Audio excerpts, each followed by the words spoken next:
Blizzard Entertainment presents Heartlands by Adam Christopher, part of World of Warcraft, The War Within. Narrated by Chris Metzen. Chapter 1, Summit at Borealis. "I would offer a coin for your thoughts," said a warm voice behind her. "but I fear the price may be too high." Lady Jaina Proudmoore turned from the view of the city below as her old friend joined her on the parapet. Despite his size and heavy armor, he had somehow made it up the tight and winding stair of Proudmoore Keep's tallest tower without making a sound. "I know you thought it would be easy," said Thrall. Jaina blinked out of her reverie. "Easy is not the word I would use," she replied. "But yes, I had hoped for more." She'd counted 10 sunrises since that terrible day. And every night since, Jaina had relived the horror of that moment in her dreams, as the city of light and wonder was plucked from the sky over Khazalgar, like a child's toy. But that nightmare had been real, and Jaina knew that it was just the start. Something terrible was coming. Another sundering, another cataclysm, an evil that had a name: Xal'atath. Couriers had been dispatched to every corner of Azeroth, carrying with them the full authority of both Horde and Alliance within a singular imperative message. A call to unite. A call for all leaders to meet at Borealis, ready to face this new enemy. They would come. Jaina had been sure of it. And some had, but many had not. Perhaps she had been naive in retrospect, not realizing quite how badly the Radiant song had affected people across the world. How many were afraid, left wondering what it could mean. There was a metallic clatter from behind them, followed by muttered curses and the sound of heavy footfalls on the spiral stair. Jaina and Thrall watched as Danath Trollbane emerged onto the roof. He paused for a breath, chest heaving under his red tabard. "By Thoradin's blood," he said. "For such a seafaring people, the Kultirans do have a fondness for stairs." Jaina stifled a laugh. She couldn't help it, despite her foul mood. Danath was the first to respond to her call. He had been in the city for several days already, helping Jaina prepare for the summit. If he was disappointed by the responses from the other leaders as they trickled in, he had never shown it. Instead, he had been a steadfast companion, an excellent sounding board, and a very good friend. "Have they come up with a solution?" asked Thrall. "Actually," said Danath, "I think we have." He turned back to the stairs. "Come, there is much to discuss." Jaina could hear the mumbled discussions as she and Thrall followed Danath back into the meeting room, deep at the heart of Proudmoore Keep. With the return of the trio, those discussions fell into a respectful silence. The assembled leaders had been locked in conversation all night, trying to overcome both geography and politics to assemble a strike force that Jaina and Thrall could take to Khazalgar. And now, as the representatives stood around the huge war table in the center of the chamber, Jaina dared to hope that Danath had spoken the truth, that they could soon take the fight to Xal'atath. The leaders who had answered Jaina and Thrall's joint call were, Jaina reflected, an unusual mix. On the Horde side was Agralan, Agra, of the Earthen Ring and Thrall's life mate. Bane Bloodhoof, the Tauren High Chieftain, towering over the slim form of Thalyssra, the first Arcanist of the Nightborn, who in turn stood tall over the diminutive Kiro, caravan leader of the Voldunai Volpera. On the other side of the table were the representatives of the Alliance, Chandris Feathermoon, newly risen to leader of the Night Elves, and Magister Umbric of the Void Elves stood almost back to back, making an impressive, even beautiful pair, next to the stout form of Kurdran Wildhammer, the dwarf deputized as Falstad's representative from the Council of Three Hammers. Finally, Tess Greymane represented Gilneas, a queen in title, and of the group, looking perhaps the most battle-ready in her purple and brown leathers. It was she who broke the silence, their warm greeting a relief to Jaina, who didn't quite know what to expect of the assemblage. When they had left the group several hours before, tempers had been high, the atmosphere tense as each leader had argued about the respective burdens of office and the limitations this placed on them to contribute to the strike force. Jaina approached the table, covered now by a large map that had not been seen there earlier. She recognized the region at once. The Arathi Highlands. Denath opened his mouth to speak, but Umbric got in first. "This is a risk," he said quietly. Long blue fingers steepled under his chin. "I need something less uncertain." So do we all, said Bane. The Tauren folded his massive arms and raised his chin, making Thalyssra duck out of the way of his feathered headpiece. But sometimes what we need and what we have are two different things. Agreed, Chandris leaned over the table. We must take the opportunity offered and use it well. Jaina looked around the group. What opportunity? Denath? The 7th Legion. He pointed to the location of his own kingdom on the map of the Arathi Highlands. There is a considerable force amassed at Stromgarde, a ready-made army awaiting command. Thrall rubbed his chin. Interesting. Who commands this garrison? My niece, Maren, said Denath. As my diplomatic duties draw me to Stormwind, she stands as regent of Stromgarde. I have had word she has been reinforcing her position with the 7th Legion Auxiliary. He spread his hands. Her own decision, but I trust she is stoking tensions with the Magar. Agra stepped forward, shaking her head. The Horde granted the base at Hammerfall to the refugee orcs amid the armistice. After the Fourth War, Overlord Gayara and her people had nowhere to go. The lands surrounding Hammerfall are much like Nagrand, a gentle place for their people to make a fresh start on Azeroth. She pointed to the other side of the map, where the orc stronghold lay nestled under the hills, and turned to Thrall. But the wounds of her Draenor have not fully healed, for Gayara or her people. The Korkron now train in number there at her request, to deter action from Stromgarde. She looked at Denath, a hard expression on her face. What Stromgarde does, Hammerfall answers. Kurdran swore under his breath. An old fight, one we thought long settled, he said, running thick fingers through his beard. The situation in the Highlands is no good at all.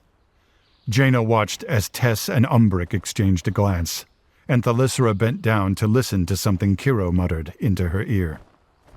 Then Jaina looked at Thrall, but the former warchief was silent, his brow once again furrowed. He was studying the map, not the people around it. Denath raised his hands. Please, we have been through this. He sighed and began a slow circuit of the table. I understand your fears, but you forget. Stromgarde still struggles to recover from the Fourth War. Maren requested aid from the 7th Legion to help farmers fend off predators, to train new soldiers to support the Alliance, to maintain our family's rule while I am absent. I trust she is only doing what she feels she must as a leader, and that the matter will easily be righted. A fresh murmur spread around the table, but Denath would not be deterred. Here is our strike force, the 7th Legion, and, he nodded as he walked by Agra, the Korkron. Two of the best fighting forces in Azeroth, trained, ready. We could not hope for a better army. He stopped and now stood by Jaina and Thrall once more. He looked at the two of them. Maren will listen to you, Jaina. I have heard how well she regards you and your mother. I will write to her as well, to tell her of your coming, and to prepare the 7th Legion to march. And while I don't know Gayara, I know you, Thrall. The Horde may not have a war chief, but the Korkron are yours to command. Thrall held Denath's gaze for several moments, then nodded. His eyes found Jaina's. Perhaps this is our best option, for both rallying a strike force and avoiding a larger conflict. Jaina considered. The situation in the Arathi Highlands sounded delicate, to put it mildly, but Denath was right. They needed an army, and here was not one but two, waiting for a proper target. Jaina reached for her staff. Then so it will be. I will order the fleet to sail for Stromgard. By the time they arrive, the strike force will be ready. Thrall, you will go to Hammerfall and negotiate with Gayara for the Korkron. I will come, Agra said. She stepped around the table to join Thrall. Gayara is as a sister to me. She laid a hand on her mate's shoulder.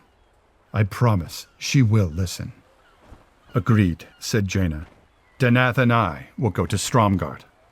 I am sorry, Lord Admiral, said Danath, bowing his head in apology. I have been away from Stormwind too long already. Turalian has sent word that I am urgently needed to rejoin his court. But on my honor, Merrin will gladly receive you and your word on this matter. He smiled. Very well, said Jaina. She turned to the assembled leaders. I thank you all for your courage and candor on this council. We are adjourned. As the leaders began filing out, offering their farewells, Jaina turned to Thrall and Agra. Prepare yourselves, she said, conjuring a portal. We leave at once. Jaina, Thrall, and Agra had barely stepped through the portal from Boralis to the Arathi Highlands when they sensed the situation had taken a drastic turn. Thrall stepped over a human corpse, the man's armor split by axe blows. Oh no, Jaina whispered. She counted the bodies, 12 in total, 6 human in the colors of the 7th Legion, 6 orcs in the furs and leathers of the Korkron. Casting a wary eye over the surrounding hilltops, she joined the other 2. What happened? Agra pulled a bloodied 7th Legion sword from the nearest Korkron. A fight to the death, she said. She stood and used the sword to indicate several orcs, arrows stuck in the weak points of their armor. The humans staged an ambush. Thrall picked up his life mate's train of thought. Only to find the Korkron a formidable foe. He looked down at the bloody scene, his expression grim.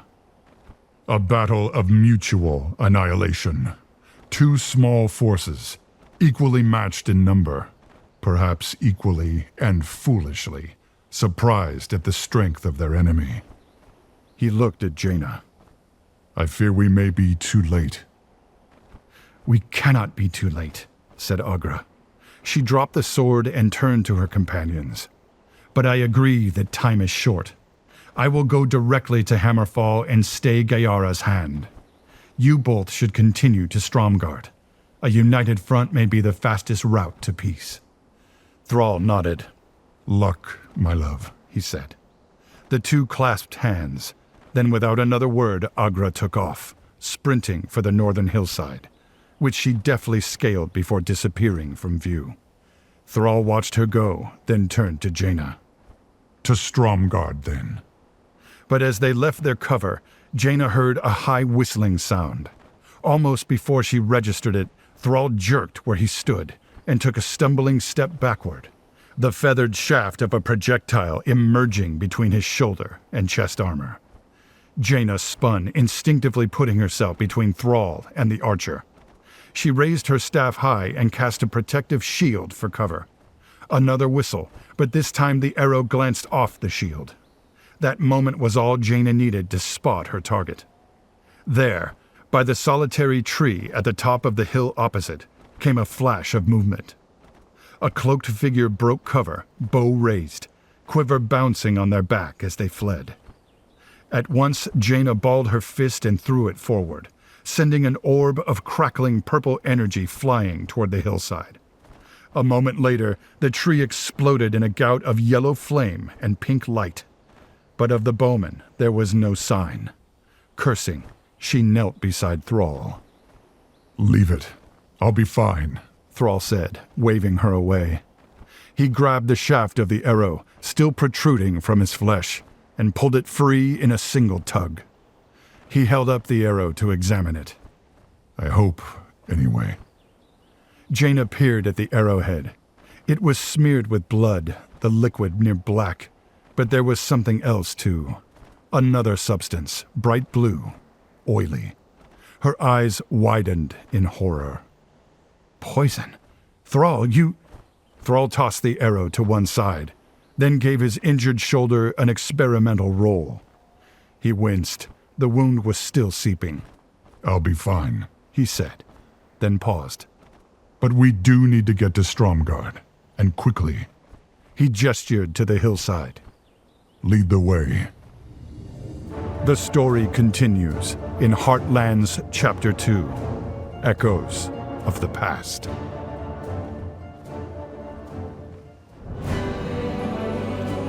Blizzard Entertainment presents Heartlands by Adam Christopher, part of World of Warcraft, The War Within.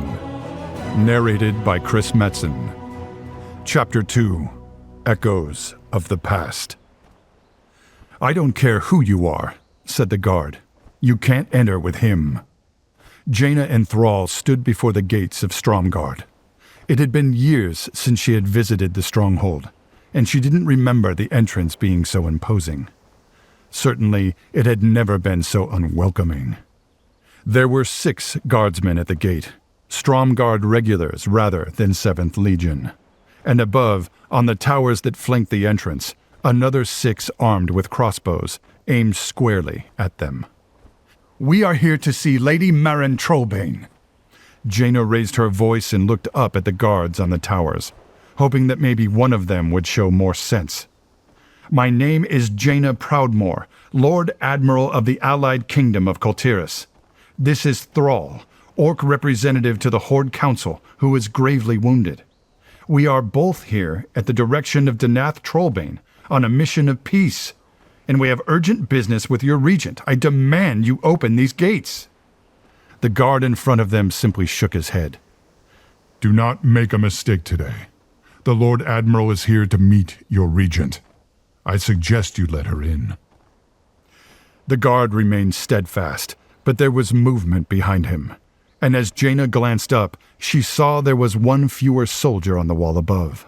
Moments later came the sound of heavy chain and creaking wood. Jaina sighed with relief and relaxed her grip on her staff. Somebody was willing to listen, at least. As the gates began to slowly move, she turned to Thrall, ready to lead him in, but he shook his head. You go, he said. Jaina frowned. Thrall, you need help. I can't leave you. It is I who leaves you, he said. and I will get help, but not here.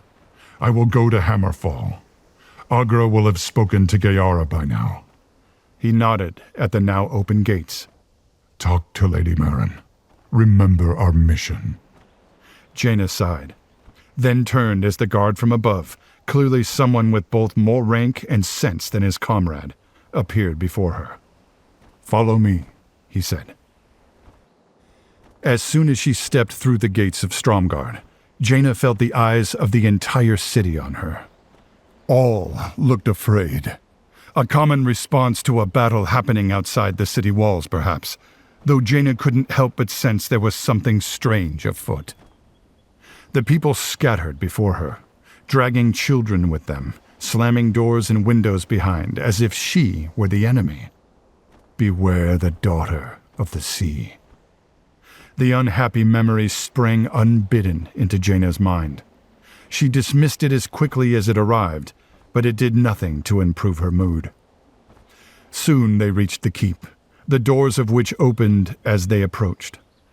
2 burly legionnaires emerged, followed by a small woman in more elegant but far less protective armor. She was perhaps 40, old enough to know the many perils that had faced Stromgard in Jaina's lifetime, and she carried those burdens in the sharpness of her eyes, the taut line of her mouth. Lord Admiral Maren Trollbane approached, her arms clasped tightly behind her back. Thank Thoradin. We are short on allies in this land, and welcome your counsel. Jaina frowned, trying to take measure of the woman. Yes, my lady, she said. I've come a long way to talk to you. Denath said, We've not much to offer in the way of hospitality, said Maren, cutting Jaina off. But any child of Arathor is always welcome under our gates. Come, please, follow me. With that, the regent turned and walked through the doors and into the keep. Adjusting her grip on her staff, Jaina followed her inside. I appreciate your attention on this matter, said Jaina, settling into a plush velvet chair at Marin's invitation. Most urgently, I came here with an emissary from the Horde, but he was injured in the crossfire of a skirmish between the 7th Legion and the Korkron. Your guards would not let him enter, so he left for Hammerfall. I suggest we start there, summoning him back, negotiating a peace he can take to the Magyar. She paused. But time is against us. There is much else to discuss. Dalaran, Marin cut in. She cocked her head at that, as if she hadn't heard right. Then the regent moved around Jaina and sat in a more austere high-backed chair behind her desk before settling her elbows atop a mess of parchments. I know you've seen a lot of war, Lord Admiral. I know how long you've ruled Kultiras. She rifled through the pages on her desk until she found the one she sought. But do you know how many bushels of grain your kingdom needs for the winter? She held up another parchment.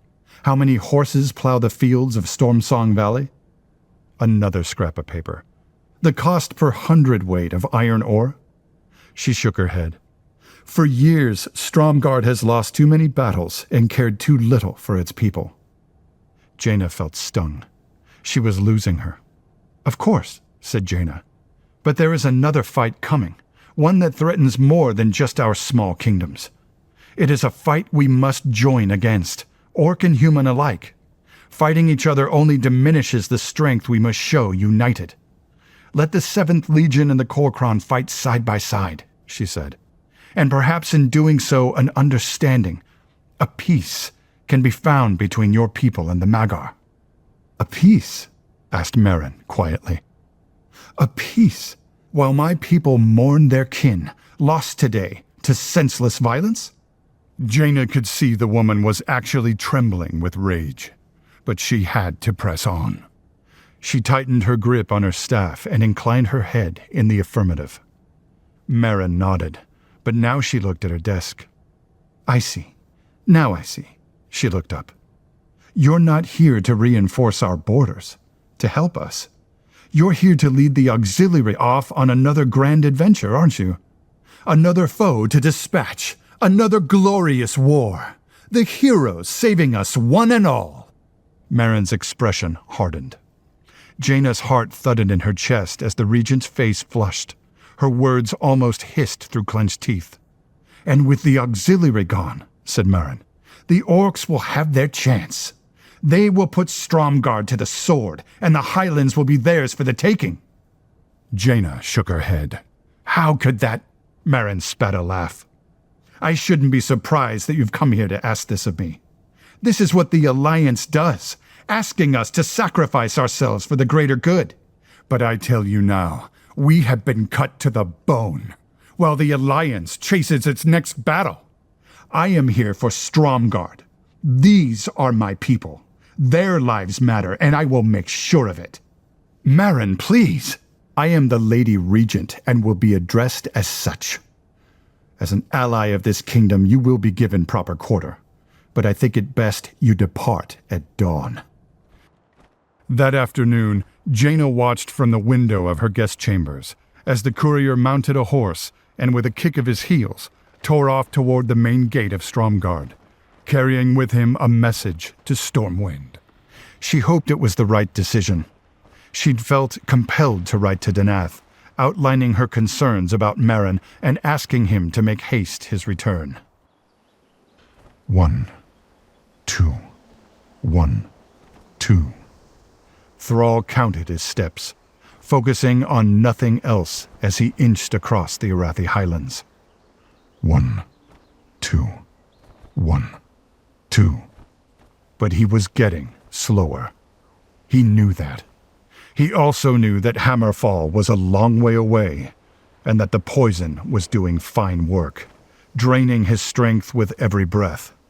Already his left arm was completely numb. Already he could feel the ice-cold spread of the poison from the wound, the pain of which pulsed in time with his heartbeat. If he could just take one more step, then another, then another. 1, 2, 1. Thrall fell. Was it night already? Surely it couldn't be that dark.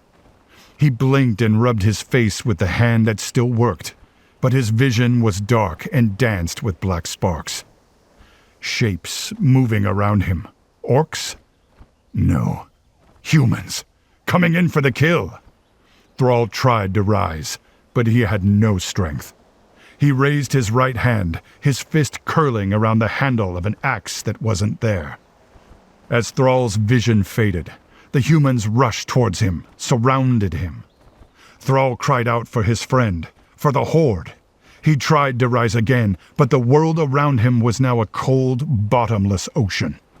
And he felt himself sinking, farther and farther and farther into its depths. The story continues in Heartlands, Chapter 3, Bloodlines.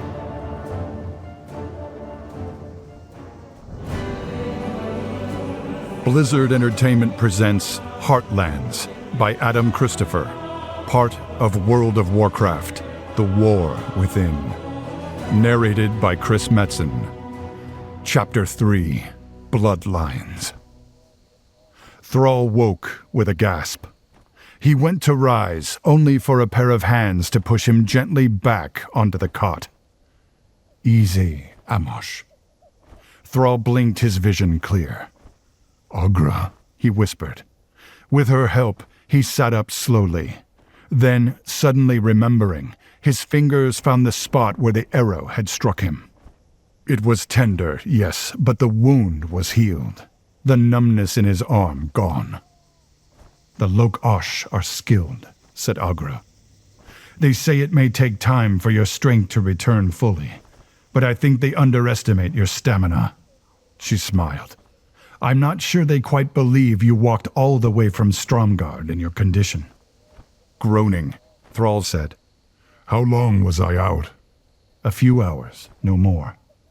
Thrall eased his legs off the cot and allowed Agra to help him stand. He held her there, running his fingers along the line of Agra's jaw. It's good to see you, my love. And I you, she said. She paused. I just wish I could wake you with better news. Thrall sighed. No luck with Gayara. Agra shook her head. The situation is difficult. Thrall kneaded his sore shoulder. So I gathered. He looked around and saw they were in basic military barracks. I must speak with Gayara at once. Go well, said Agra. That may be harder than you think. Thrall grunted. But she knows I am here. Of course. It was fortunate she sent out the patrol that found you. She did not trust Stromgarde to treat with you. Thrall began pulling his boots on. Then it is time to talk. You don't understand, said Agra. She will not grant you an audience. We shall see, said Thrall. Thrall wound his way through the corridors of the base, followed close by Agra, until he came to a chamber guarded by 2 Korkron, who moved instinctively away from the door to let him pass. It seemed Danath had spoken true in Boralis.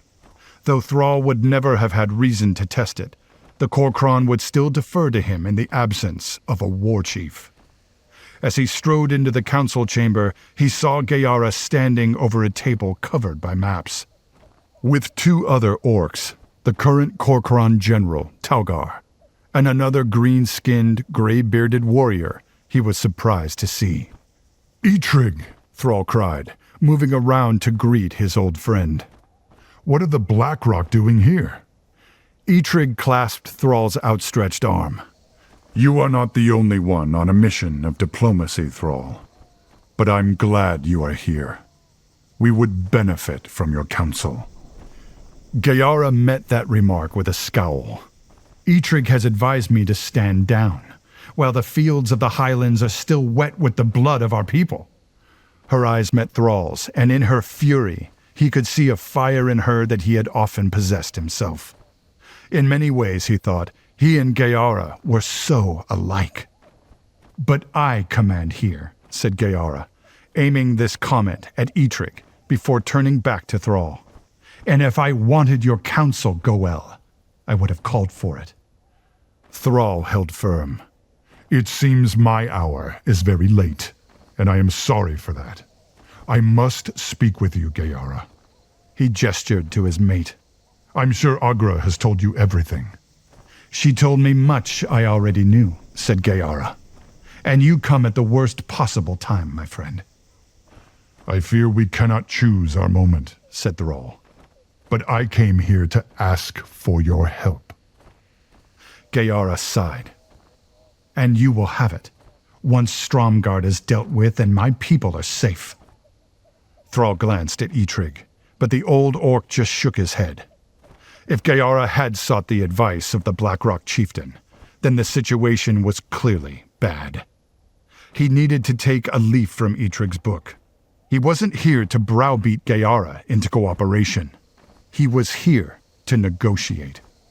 Tell me what is happening, said Thrall, pointing to the map. Perhaps we can help each other. Gayara didn't move, the muscles at the back of her jaw working as she stared down Thrall. Then she nodded and seemed to calm. Fine, she said. Since coming here, we've existed in peace with Stromgard. But then Danath Trollbane installed his niece Merrin as regent when his duty drew him to Stormwind City. She gave us only a few months of peace before she began amassing the 7th Legion Auxiliary. She tossed several tokens onto the table, representing the auxiliary. She said it was to help Stromgard do their part, protecting farms from predators, but soon their patrols began roaming farther and farther from their base. What had once been amicable encounters between our forces gave way to violence. Today's skirmish marked yet another escalation, and she is far from finished. The humans do nothing but provoke, said Talgar. They make a sport of it. They left us no choice, said Gayara. The only way to ensure the safety of our people was to bring the Korkron here, to reinforce the base. She placed a different colored token on the table, which fell heavily into place beside Hammerfall. Thrall sighed. Something that Merrin would have seen as a clear act of intimidation, too. He gave Talgar a pointed look. Building 2 armies only risks one terrible outcome. There is another way. Gayara laughed. Then please, tell us. Talk, said Thrall. He gestured to Eitrig. Diplomacy. Negotiation. Even now, Lady Jaina Proudmoore is at Stromgard, on the same mission as I. And good luck to her, said Gayara. Marin Trollbane is not one for conversation. She far prefers to let her archers do the talking. Besides, as I told you, she isn't finished. Explain, said Thrall. We know that Stromgard is planning an attack, said Talgar. No mere skirmish this time. They intend to capture territory and expand their borders. Agra stepped up to the table. They plan to strike Hammerfall? The cowards wouldn't dare, said Gayara. No, their target is Goshek Farm. She indicated on the map. If Merrin thinks to claim an easy victory against our farmers, then she is sorely mistaken. She looked at Thrall. And trust me, even with the 7th Legion, Stromgard would fall quickly against the strength of the Magar, let alone the Korkron. Many will die, and they will not be orcs. Thrall looked at Gayara, at that fire in her eyes. She was so like him, yet so different. True enough, he had been in her position once. But where Thrall had learned, it seemed, Gayara had hardened. Perhaps because she was from another world, another timeline, a living testament to the older, harsher ways of Draenor. He shook his head. Gayara, if Stromgard falls, the full might of the Alliance will answer. There is another choice. Diplomacy, Gayara spat. You were shot by their archer while on a diplomatic mission. We have the enemy preparing to slaughter our civilians in an ambush, and you talk of diplomacy?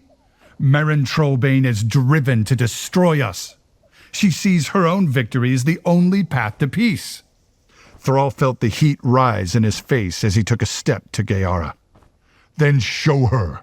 Make the first move to treat. I challenge you. Prove to her that there is always a better way. What are you afraid of, Goel? Shouted Gayara. The armistice has made you complacent, soft, just like our father. Our father? Thrall felt his jaw go slack. What did you say? But Gayara wasn't listening. I am alive and Duratan is not because I have seen hatred unbridled and dared to stand against it. She slammed a fist on her war table. Not so long ago, the humans kept the orcs as slaves on this very ground. Agra tells me you were here to free them. Or did you forget the legacy of the armor you bear, brother? At this, Thrall took a step back. He blinked, his mind racing. That's enough, Agra silenced Gayara. She put a hand on Thrall's arm. He turned to look at her, and then he could see. It was plain on her face. Brother, he said. Agra's eyes widened. Goel, You knew. He nodded to himself. You knew. Thrall brushed her off and stormed from the council chamber. After returning to the keep, Jaina brooded in her chambers, knowing she would need to leave on the morrow, unless she could convince Danath's kin to see reason. As the hours grew small, she heaved a sigh and resolved on seeking out Marin herself. Today had been filled with bloodshed for Stromgarde, and Marin's emotions were naturally running high. As the sun sank low on the horizon, Jaina hoped her chance hadn't come and gone. But as she opened the door to her chambers, she was stunned to see Marin herself, looking exhausted and somewhat embarrassed. I apologize for my words earlier, she said. They were offered in haste. They are forgiven, Jaina said, but I would speak with you further. Let us find somewhere private, Marin offered, away from the castle's ears. Marin led Jaina into a long stone chamber, cool and dark, lit only by a flaming torch Marin took from a sconce and the soft glow of Jaina's staff. The chamber was clearly ancient, buried deep beneath Stromgarde's keep. Marin stopped and held her torch aloft. We walk in Arathor, she said. This is all that remains of that ancient place, the last echo of an old world. A fitting place for us to speak freely. Jaina nodded. I grew up learning the legend, how Thoradin saw the vision of his father, clad in the pelt of a black wolf, and how he founded the first kingdom of humans. But Marin shook her head. Not legend. History. One that I have been trusted to uplift and enrich through my own contributions. One that must not be forgotten. She sighed as she turned to the other woman. I am eager to continue our earlier conversation, but first I wanted to speak with you about this. She produced a crumpled piece of parchment. Jaina's eyes widened in the dim light. It was her letter to Danath. My spy master, Zetasia, is a fine shot with a bow, as your orc friend has already discovered. Ashamed to lose a valuable horse, but in war, sacrifices must be made. The glow of Jaina's staff flared just a bit brighter. Marin, she said, take care with your actions. Marin ignored the comment. When I heard you'd come, she said, I thought you were here to help me, that you might understand the position my uncle has put us in. Her words caught for a moment, and Jaina drew breath to speak. Marin, I want to offer you my counsel, she began, but I must do so in truth and with good intention. Lies will not serve you. Marin's fist tightened around the parchment. Then give me your true counsel. Jaina clenched her jaw as she thought. Every word from now on had to count. "The Magyar are people forged in battle," she said. "And the Korkron are the most elite warriors in the Horde. Continue to escalate tensions with the Magyar and you will lose. You say you wish to honor your people, care for them. Forge a pact with Gayara and enrich both your peoples through friendship." Marin took a moment to think. "Yet I stand in the same room as the most powerful mage in all Azeroth, the one who tipped the battle for Lordaeron to the Alliance. And yet you tell me still that I will lose?" At this, Jaina sighed.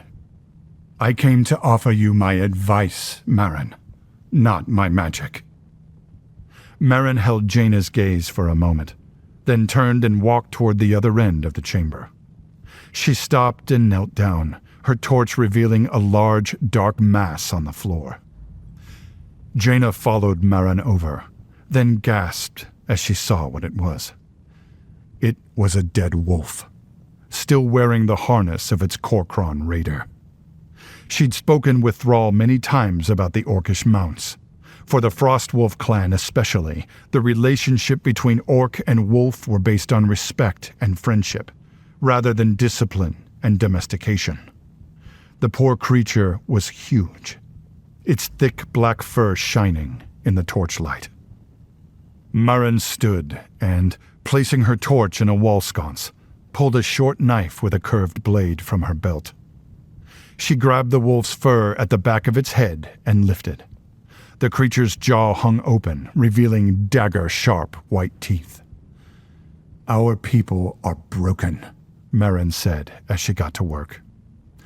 "I learned that, facing every conflict that struck Stromgarde, settling into this castle for a time, only to be spirited away to the country or shuttled about our allies' holdfasts.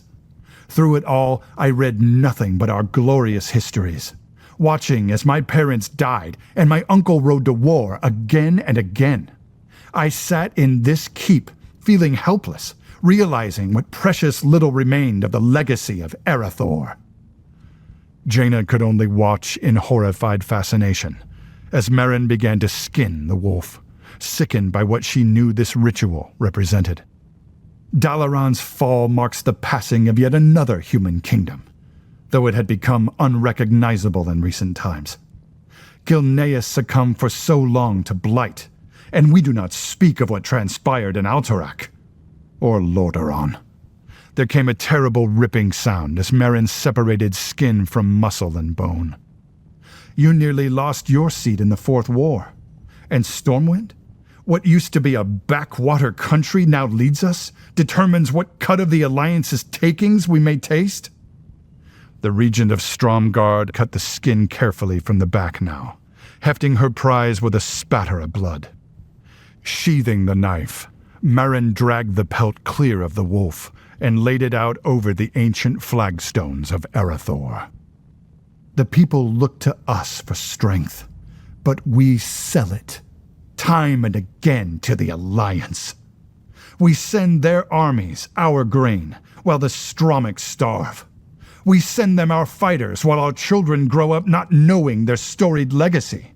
We struggle to repel the ogres, the Syndicate, or worse." Marin stood back and took the torch once again from the sconce. In its flickering light, Jaina could see Marin's skin was slick with sweat, her chest heaving at the exertion. But she saw something else, too. The regent stood in silence before the pelt, staring down at it, entranced, even though she was the one who had just prepared it. Jaina felt her heart sink as she realized the truth. Marin was more than just an inexperienced ruler, an idealist. She was a believer in a glorious past that Jaina also knew to be fantasy. Marin worshipped a misguided, even dangerous nostalgia for a golden age she had never experienced herself. Marin looked at Jaina. The Arathi Highlands belong to humanity. They are the heart of a great empire whose blood runs in our veins, even now, Jaina. We must purge them of all invaders and take back our kingdom. It is our birthright. It is what Thoradin fought for, and I am, destined to continue his legacy. Jaina struggled to contain her disdain as she spoke. Marin, you are set on a path of annihilation. Will you help me, Jaina? Jaina shook her head, lost for words. At this, Marin seemed to tense, bracing for a blow. I knew you wouldn't understand, she said. And I'm sorry. Jaina felt a sharp sting, and something clattered on the stone-flagged floor. Jaina's hand flew to her neck, and her fingertips came away bloodied. She turned and saw an archer step out of the shadowed corridor behind them. A woman in a long black hooded cloak, the same bowman, Zatasia, who had shot Thrall and intercepted Jaina's letter. And then Jaina collapsed, hitting the hard floor, her staff rolling out of her grip. She looked up, tried to focus on Marin, as the world began to gray around her. Marin ducked down and picked up a dart from the floor before collecting the wolf pelt. That won't kill her, right? I can't have the entire alliance at us, too. The archer smirked. The daughter of the sea will sleep well tonight. And then Jaina was lost to the darkness. The story continues in Heartlands, Chapter 4, Marin's Choice.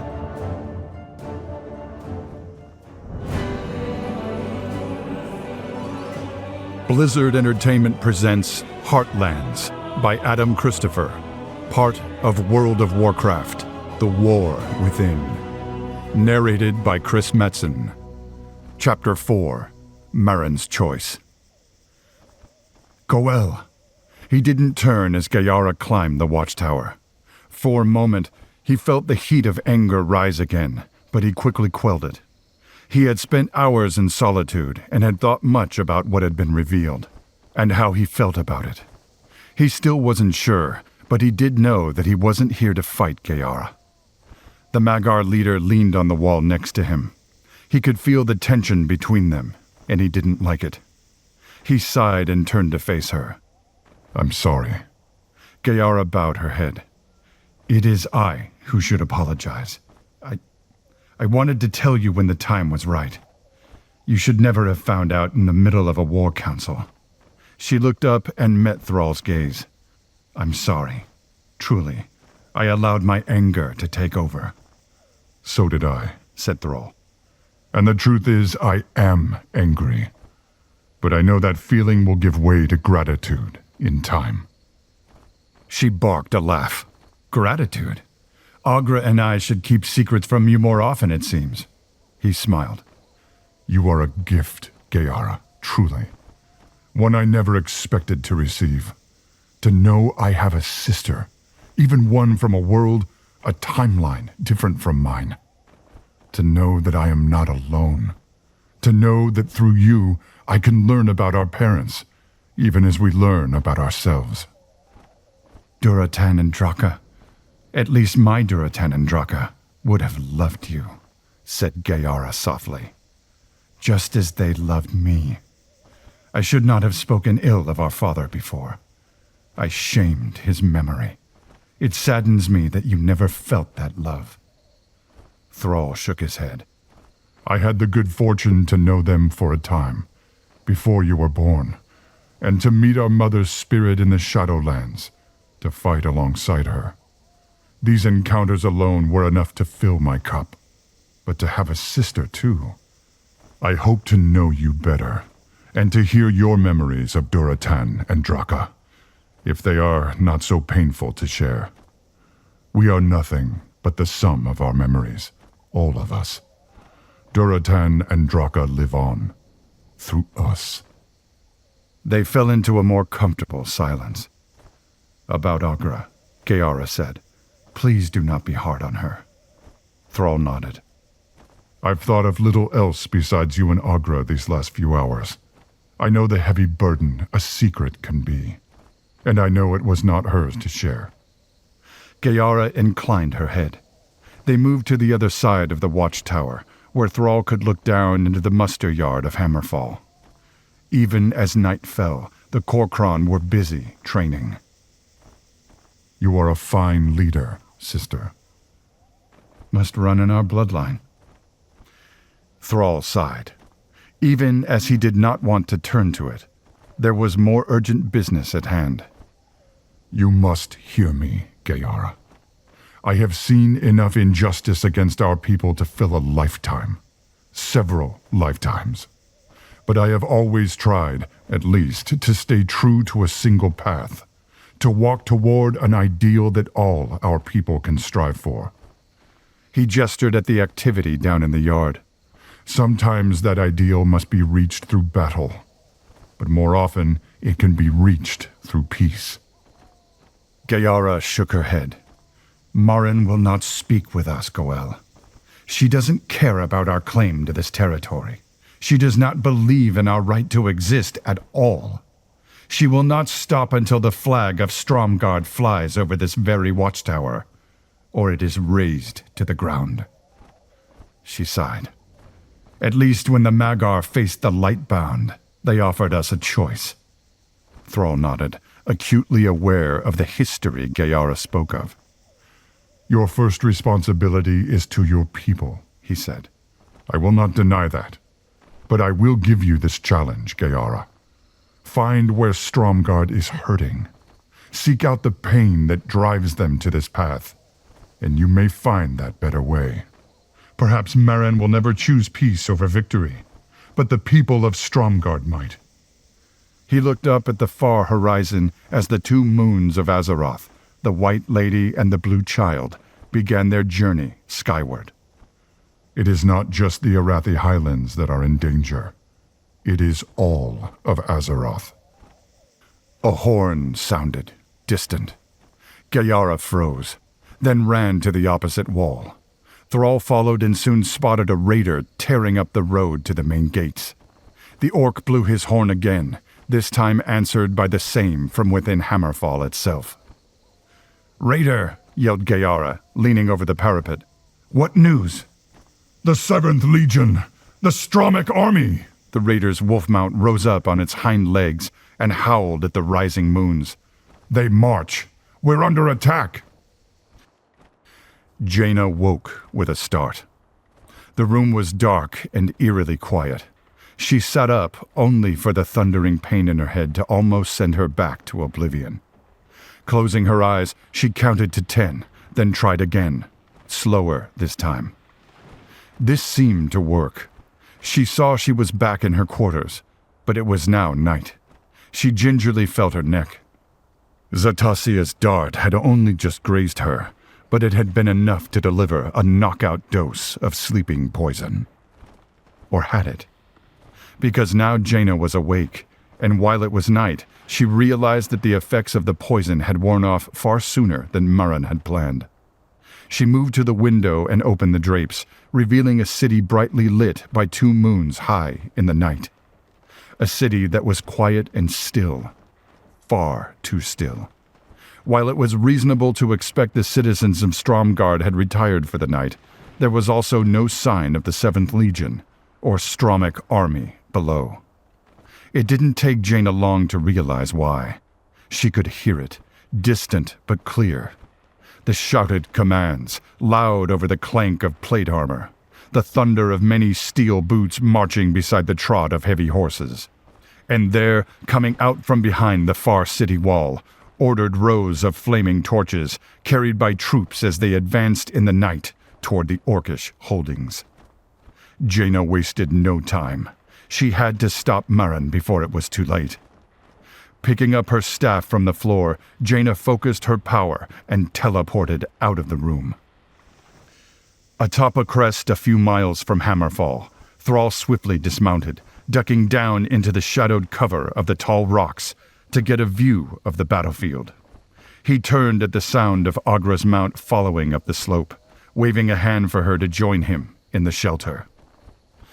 On their journey from Hammerfall, they hadn't sighted Gayara at all, though their search had been impeded by both the darkness and the battle itself.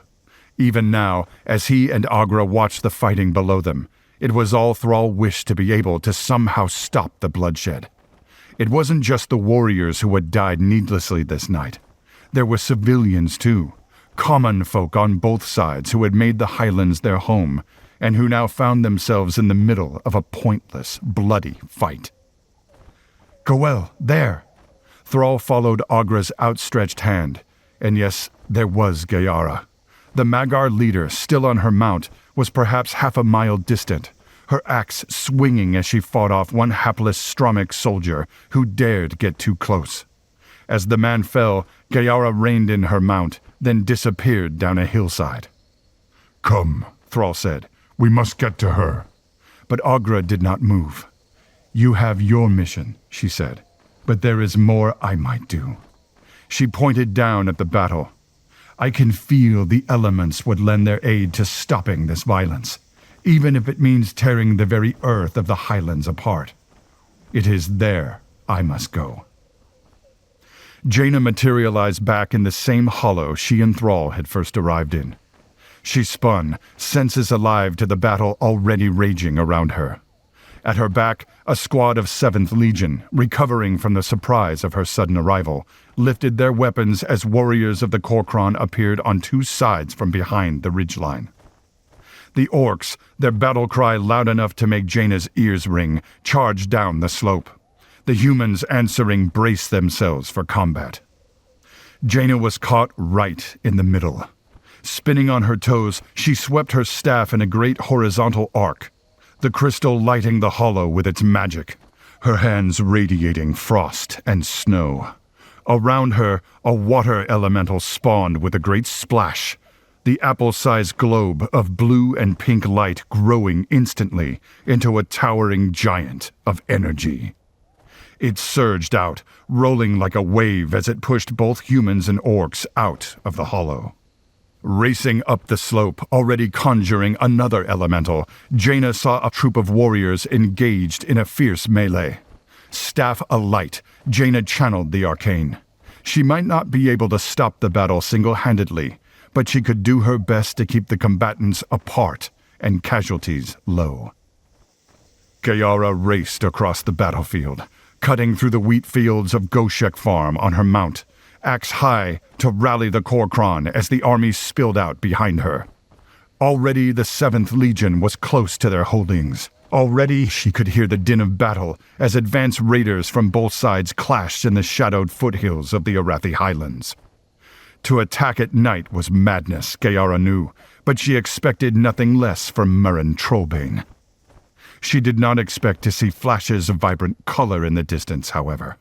As her warriors surged around her and met their enemies in bloody combat, Gayara commanded her mount to a nearby hilltop so that she might survey the scene. She glimpsed a mage aiding the battle for the humans.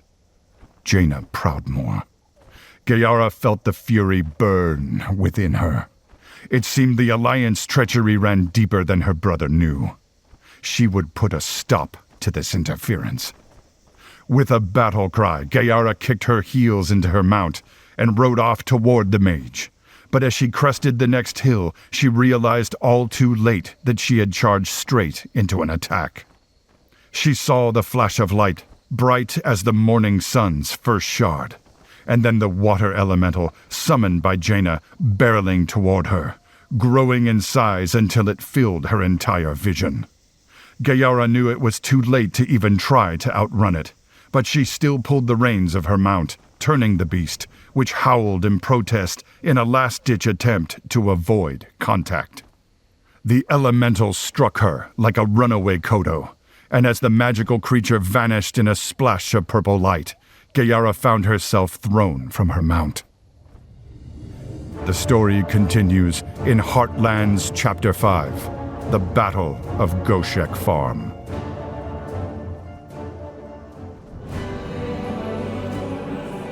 Blizzard Entertainment presents Heartlands by Adam Christopher, part of World of Warcraft, The War Within. Narrated by Chris Metzen. Chapter 5, The Battle of Goshek Farm. Gayara blinked the spots from her vision and pushed herself to her feet, shaking her head as she regained her senses. Tumbling down a steep hillside, she'd been fortunate enough to hit something soft, a haystack, at the bottom. She looked around to get her bearings. She was in a farmstead, a human one. It seemed she'd been swept some distance from Goshek to Stromek Holdings. The place was deserted, but Gayara took no chances. She skirted the rocky hillside and headed back toward the sound of fighting, aiming for a large barn that would provide good cover. "Stop!" She skidded to a halt as a tiny form leapt out of the structure, right in her path. It was a human, a child, she realized, no more than a dozen years of age, holding a sword that was longer than he was tall, and clearly far more than he could handle. Gayara hissed in disgust. Was Marin so desperate she would conscript children to fight for her? "You will not take our crops," the boy yelled, lifting the unwieldy weapon as best he could. "Mother and father worked hard all season, and the castle collected most of the harvest as tax. We'll starve. I won't let you take them." Gayara took a breath. This child was no soldier. He was protecting the farm, his home. "Little one, I will not hurt you," she said gently. "And I am not here to steal. None of the Maghar are." She walked slowly toward him. The boy stumbled and fell backwards. Abandoning his weapon, he crabbed toward the barn, only to be quickly yanked backward by a pair of hands. "You stay away from us!" Gayara stopped and peered into the barn. There, huddled in the darkness, were people. Many people. Older men and women, children and even babes in arms. Gayara took a step forward, and almost as one, the human shrieked in fear and shrank back before her. "Gayara!" The human screamed as Thrall rode in on Wolfback. Gayara held up a hand, motioning him to stay where he was. "We can stop this," Gayara said to Thrall. "We must stop this." Thrall looked at the humans and nodded. There are many battles to fight, but this is not one of them. You can save these people, and yours. That power is in your hands. Gayara nodded. "I understand." She swung herself onto Thrall's mount behind him. But how? Thrall flicked the reins. I think I know, but we must find Agra. She and Jaina are doing what they can to stop the fighting. With a yell, Thrall encouraged his mount, and they headed up the hillside. This is hopeless, thought Jaina, as she raced across the battlefield. While she was doing her best to keep fighters away from each other with arcane magic, she knew she couldn't be everywhere at once, and she had seen enough fighting to know which side was going to win. Marin had gambled, and she had lost. Now Jaina had to find her before it was too late. Summoning an arcane familiar beneath her boots, Jaina allowed herself to be lifted high into the air in an attempt to spot Marin, and she quickly saw that she was very close. Marin was just ahead, urging her troops forward, clad in the wolf pelt she thought symbolic of her right to rule. Jaina dismissed her servant, which dissolved beneath her. Using that momentum, she sprinted forward and landed next to Marin. Jaina summoned a portal, and tackling Marin around the waist, dived through it. The pair fell out onto a clear patch of ground, some distance away, the portal snapping shut behind them. Marin got to her feet, but Jaina was faster, aiming her staff squarely at the Regent. "Is this how the Alliance treats its own, Lord Admiral? Compliance by force?" Jaina approached, ready to subdue the Regent if necessary. "Open your eyes, Marin. For all your talk of the Alliance chasing meaningless battles, you've started the most meaningless one of all." Arcane energy crackled down her staff. "You've lost. I won't let you inflict more damage upon your kingdom or the Alliance." Above them, the sky flared red, blinding in the failing night. Jaina gasped in surprise and stepped back, turning her focus from Marin as she shielded her eyes. The two women looked to the north. There, from a nearby hilltop, A column of roiling flame shot into the night sky, bright enough to light the entire landscape where Corcron and 7th Legion stood, frozen in battle. All eyes on the figure Jaina could now see illuminated by the rising sun. Gayara. Atop her mount, the Magyar leader raised a war horn to her lips. As she blew, the sound reverberating across the battlefield. Jaina could now see 2 other figures with her, Agra and Thrall. The sound of the war horn faded, and Gayara spoke, her powerful voice echoing against every hill, in every hollow, the undulating landscape of the Arathi Highlands acting as the perfect, natural amplifier. There will be no battle here. There is no honor in this slaughter. The Corcron and Magyar will hold. I call upon the 7th Legion and the Stromic army to do the same. Jaina turned to survey the battlefield from her new vantage point. The light of the rising sun stretched its tendrils almost from Hammerfall behind them to Stromgard on the far horizon. It also illuminated the terrible cost of the fight. She could see bodies strewn across the highlands, many fallen on both sides, Stromic, Magyar, 7th Legion, and Corcron. Stromgard, hear me, Gayara continued. This land is yours. But Magyar, hear me also, for this land is ours too. There is room and riches enough for both our peoples to share, and much to be gained in partnership. This battle is unwarranted, but your strength is still needed.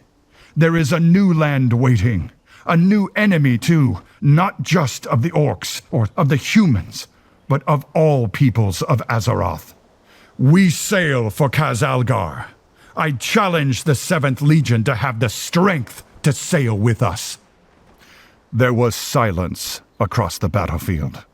And then, as Jaina watched, a powerful-looking Corcron general stepped out of the ranks, watching from beneath the flame-lit hill. From the nearby line of the 7th Legion, a knight commander emerged and walked up to the Orcish general. Jaina held her breath, and then the Corcron leader held out his hand. The knight commander paused, then clasped the outstretched hand in his own. "This isn't over," Merrin hissed through clenched teeth, snapping Jaina's attention away from the others. "I follow the will of the people, so long as the blood of Arathor runs in my veins." That was when another voice cut in. "If you would permit me a word with my regent, Lord Admiral?" Jaina stepped to one side as Danath Trollbane walked out onto the field, leaders of the Stromic army following close behind him. Merrin's eyes thinned to slits, locking with Jaina's as her uncle approached. "I showed you mercy beneath the keep. I don't make the same mistake twice." Jaina joined Danath's side. "Neither do I. I didn't trust the situation in Stromgard from the moment I passed under its gates. For all I knew, that courier would have delivered the letters straight to you anyway." "So she sent a raven, too," continued Danath. "And what a very prescient decision that was." Merrin took a step toward Jaina, but was restrained by a Stromic captain. "Captain Brewston, timely as always." "My lord," the captain inclined his head. "What are your orders?" "Merrin Trollbane is hereby relieved of her official duties. Escort her to her chambers, where she will remain under arrest until I decide what to do with her." Danath turned to another in his party. "Captain Wren, organize search parties and bring in her supporters. I suspect there will be many still afield." "Take care," said Jaina. "Merrin has her spy master, a hunter called Zatasia. She will be the most loyal of them and is an expert shot, adept with poisons." Wren gave a salute, then began organizing his men. Jaina looked back at the hilltop, where she saw in the dying light of Agra's fire the trio of orcs marching down the hillside toward them. "Thrall!" she cried. "You are well?" Thrall gestured to Gayara. "I've much to thank the Magyar for," he said, before moving to Danath. The pair clasped forearms in greeting, and Danath bowed to the group. "Thrall, my friend," he said. "Agra and Gayara, I am honored to meet you. I must apologize for my regent. She painted a different picture of her intentions than what culminated here. Stromgarde will offer reparations." "They are unnecessary," Gayara cut in. "I do not wish to punish your people for Marin's actions. Their losses here were great, and I would like to quash this animosity between our peoples before it can grow further." "You have my eager support in that," Danath said. He turned to Jaina. "Kurdran and Turalian wait for us at Stromgarde. I suggest we join them." Dawn broke as the party, now joined by Taugar, Eitrig, the Korkron, and the 7th Legion, arrived at Stromgarde. Kurdran, Wildhammer, and Turalian were waiting in the square outside the main keep. Turalian shook Jaina's hand. "Lord Admiral, the Sons of Lothar will answer your call." Kurdran coughed. "Little dramatic, Turalian? We've not gone by that name in, what, 2 decades? More?" The paladin grinned. "Maybe it's time we reclaim it." He turned to Jaina. "Once Danath gave me his report on the summit at Boralis, I realized the gravity of the situation. You'll have to forgive my absence at your council." "Of course," Jaina said. "But tell me, what of the Radiant Song? How does Stormwind fare?" Turalian pursed his lips. "The troubles still weigh on my mind, but I've left Gen to rule. He'll keep a tight rein on things in my absence." "We bring good news as well," said Danath. "The Kultiran fleet will dock here within the week." "Excellent," said Gayara. "Time enough to prepare." She turned to indicate her Orcish companions. "My general, Talgar," she said as the warrior inclined his head, "and my advisor, Eitrig." Eitrig stood tall while Danath and Turalian exchanged an uncomfortable glance. It was Danath who broke the silence, clearing his throat as he bowed stiffly to the Blackrock chieftain. "It is good to see you again," he said. He looked up at his friend. "Isn't it, Turalian?" "Quite," said Turalian, his expression tight. He and Eitrig held each other's gazes for a moment before Eitrig turned to Jaina. "Are we sure we want these two for champions?" Eitrig smiled sharply. "Having faced both of them in the 4th War, I can't say I was impressed.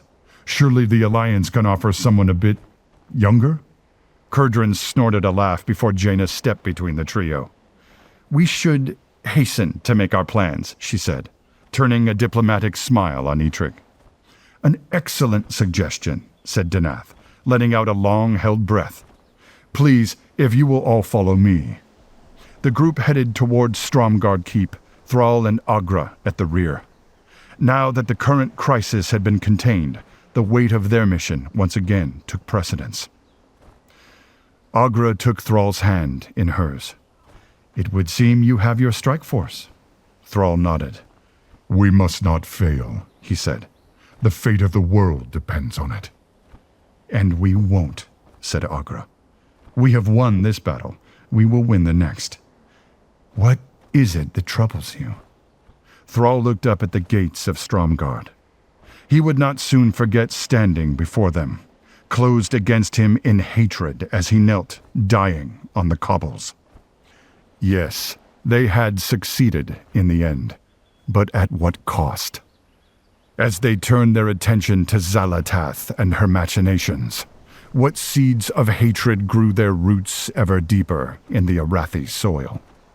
What bitter crop remained for Gayara and the Magar to later reap? And this bothered him.